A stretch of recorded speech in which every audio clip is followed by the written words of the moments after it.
So I'll let you know that I'm from Spokane, lived here my whole life. I want us to focus on making Spokane a great place to live for families, for businesses. My wife and I have run a child care over the last 20 years in Northeast Spokane, and I learned about city government in my 20s. And that was when we moved into our home and there was some construction going on and we had brand new sidewalks out in front of our house. And as we purchased the home, we thought, well, the dirt road next to the house will get paved. Well, we shouldn't have assumed. We still have a dirt road next to our house. It doesn't get plowed, they don't grade it, and I actually have had to violate city rules plowing it because my wife's child care parents would just continually get stuck in front of our house. So we run that child care business and parents need access to drop their kids off. So if we pay taxes, and that our house is a 1911 house, I would think that it's paid enough taxes in the last 106 years to have pavement. But we don't have pavement, and we were told that it was going to cost us $40,000 just for us. All of our neighbors had to come up with money too to pave it. I think that's a problem of priorities in the government, and we need to focus on our citizens rather than many of the things we see our city focusing on. Questions? Do you want to explain? Yeah, I've known you for quite a while. You survived riding bicycles when you were growing up in Spokane. Mm-hmm. What do you think about all these bike trails? I think if we had glass streets and lots of room in the budget, I think the trails would be great. I think that there's some amenities that are nice, but I think that we have to deal with our needs before our wants. I would sure like to have my 1968 Mustang restored, but that's not a priority because my Toyota Camry is the good gas mileage vehicle that gets my children to school. So at home I have to prioritize, and in city government I think we have to prioritize too. Yes. So, what's an example of a good recent decision by Spokane City Council and an example of a bad recent decision by Spokane City Council? A good decision by City Council is to add $1 million from another place in the budget to repairing damaged streets. I think that's a good example. I think a bad example, probably the worst so far that I've seen actually, is the City Council knowingly voting to violate state and federal laws in trying to regulate the railroad. Yeah, I was going to follow up on that, Tim. On your morning show, 6:30 a.m., 9 a.m., you mentioned roads a lot, including your dirt road, Yeah. and potholes, Yeah. and initiating better material for paving. Right. You mentioned that too. So how would you go about in getting the city council? How would you Well, initiate? I have some pictures on my cell phone. In fact, I was traveling down Market Street and I saw the asphalt getting torn up. And I was looking and I'm like, is that really that thin? So I stopped. I didn't have a tape measure with me, so I pulled out my 2-inch thick business card and I put it up next to the asphalt that was being pulled up. And Market Street's the most heavily traveled arterial with semi-trucks, heavy traffic. It was literally less than 2 inches thick. So what we need at City Council to do is do their research. So I did my research. There's actually asphalt standards out there. Oregon has their own specifications for standards in asphalt thickness, grade, the binder that binds together the asphalt, especially if you use recycled asphalt. And the roads that we're seeing, all this road construction where they do the grind and overlays, in a city like Spokane that has freeze and thaw, and where there's heavy trucks or heavy traffic, we should be going 4 inches thick, and we're going 1.5 inches to 2 inches thick, which is why, according to the standards, the roads only last, when you go that thin, even in a good climate, 8 to 12 years.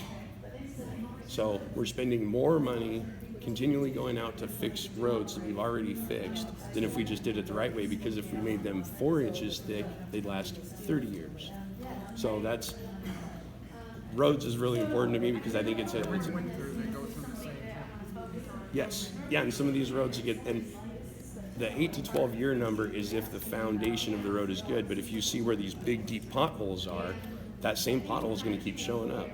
Didn't they come up with an idea to put new material in and around the pothole?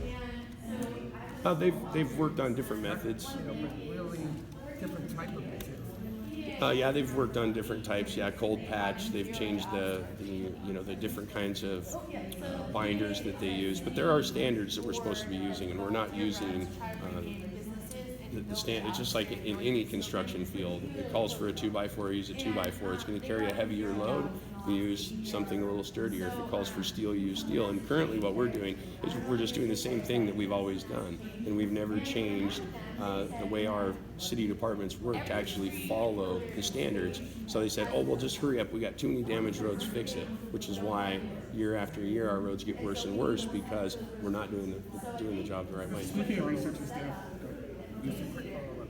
You mentioned also on the show about buses, what the buses do as they're coming in and leaving the bus area. They're heaving on the asphalt. That's because we do the thin overlays that aren't designed to carry the weight of a city bus, because a city bus gets federal exemptions for the weight on the axles. They weigh a lot more than even overloaded local delivery trucks.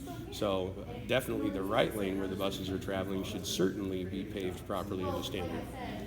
great question, by the way. Speaking of research and standards, a recent study showed that people of color are more likely to be stopped by police than non-people of color.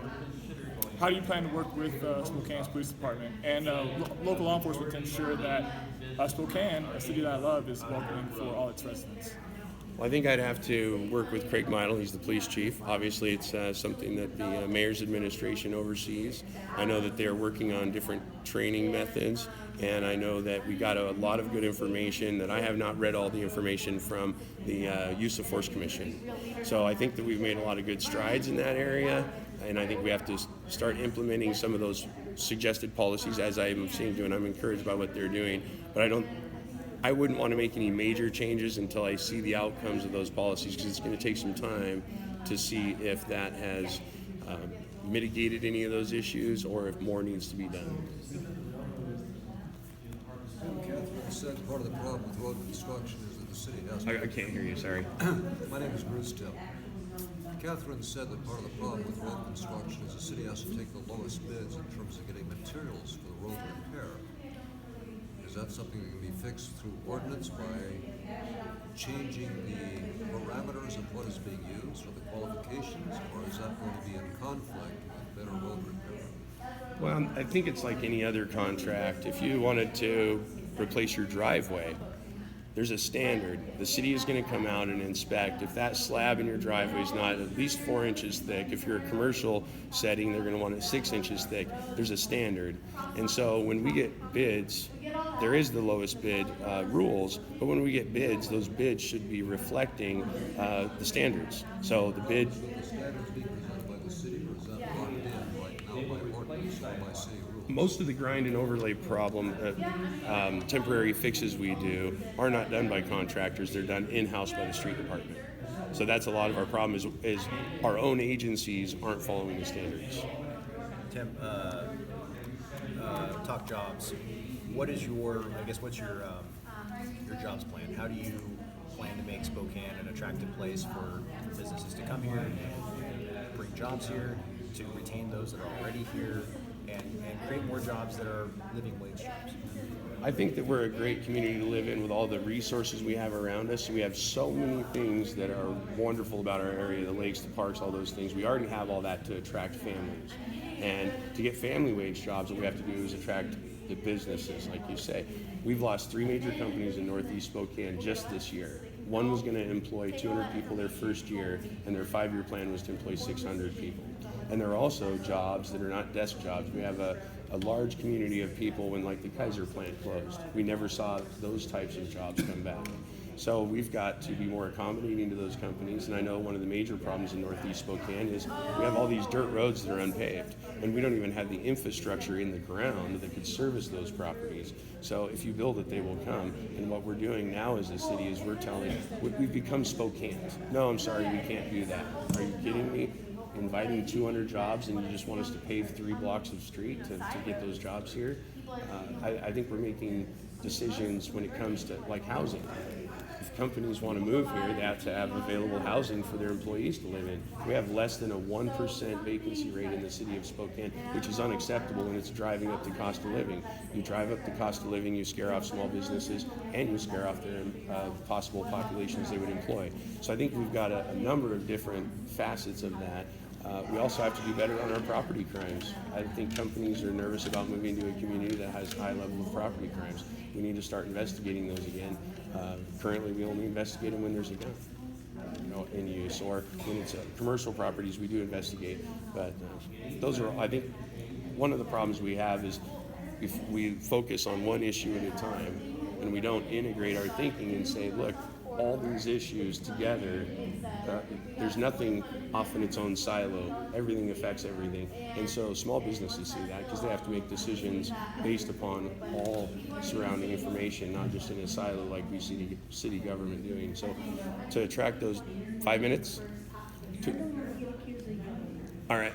So to attract those businesses, we have to be business friendly. Maybe we need to give them incentives like we give some of the builders, to give them the hookups to bring the jobs here. One of the city's, the majority of the city's revenue is sales tax. So if we employ people, they have family wage jobs, they spend money buying things, hopefully in the city limits in Spokane locally, by local employers, and you can have the economic ball start rolling, and then more employers will come and more people will have better jobs. And right now we've been in a depressed state, I think, for about half my adult life. I saw in 2008 a crash when Kaiser left. There was a huge depression in North Spokane, and the way to solve that is to put those industrial and manufacturing properties back to use. And Northeast Spokane is the location for industrial and manufacturing. This gentleman had a question. Okay. I disagree. I don't think the highest earnings for the city is sales tax. I think it's my property tax. My property tax, my home value goes down. My property tax stays the same, and the per thousand value goes up. What are we going to do about that? Some of that is state law. Currently, right now, we have the state legislature talking about education funding. If you look at your assessed value and what you're getting from the assessor's office for a tax bill, a lot of that has nothing to do with just what the city gets. Most of that's going to the state, the public schools, and levies and bonds for specific things. This is not a city issue, it's a state issue, but I'd like your personal feeling about if you were confronted with the chance of either seeing an income tax in the state of Washington to repeal the business and occupation tax and lower property taxes. Would you be in favor of it? Spokane is a depressed economy because of certain policies at the state level. One of the things that I think is great about Spokane is we're welcoming to the elderly. We're a great place for retirees to move to because of the lack of an income tax, which is part of the reason why we have such great medical institutions in Spokane. I think a policy that would chase away our elder citizens that work their whole lives to have a retirement, like an income tax, would be detrimental to the city of Spokane, because I see the elderly, they are a huge part of our economy in Spokane. They shop at the businesses, they go to forums, they are engaged in the community, they give to the nonprofits, they help take care of the homeless. Business and occupation taxes remain in place post And the other issue there is that as a city council person, I would never vote to violate the law. And the income tax has been challenged in the courts, and the courts have said it's unconstitutional in our state. So I couldn't support something, not only the economic reason, but also the legal reason. I don't want to get the taxpayers in a expensive litigation for no reason. I think we need to look at the resources we have and use them wisely. Mayor Condon's recent statement in regards to street repair strategy that, quote, we'll focus on two things: maintaining our good streets so they don't fall into a state of disrepair, and holding together the damaged streets so our citizens can continue to use them. Do you agree with that strategy? Why or why not? So that's pretty broad strategy, just keeping the streets maintained and then fixing the streets you can. That's pretty much what we do every year. I think that it becomes an issue of looking at project by project, where's the priority? I know this last year they had plans to actually do more projects than they're doing, but they had to change their plans because of how damaged our streets are. So I think it's more about a culture in city government and how many temporary fixes are we doing and how many long-term fixes are we doing. And I think over the last few decades, with the Depression and the crash in 2008, especially over the last decade, we've just done way too many temporary fixes, and it's catch-up time. And we passed a $20 car tap fee in the city of Spokane, which our residents pay. I think it's kind of a regressive tax, especially in we're in 99207. It's the lowest income zip code in the state, and we keep coming back to the taxpayer for more money, but we're not managing the money well. So the other thing that we see going on with our streets is that we did a $500 million street bond. So we've done those things. The last street bond that we passed, it got spent twice as fast as it should have been spent. So I think we have to be better managers of how we spend the money. It's not just a matter of maintaining the streets, or, because that's pretty broad. Of course we need to do those things. That's city government's job. But it's how we do it and how long-term are those fixes. One of the most expensive things about a job site is setting it up, getting the materials, getting the equipment out onto the job site. And so we get the equipment out there, and then we only scrape off 1.5 inches, 2 inches and put down asphalt.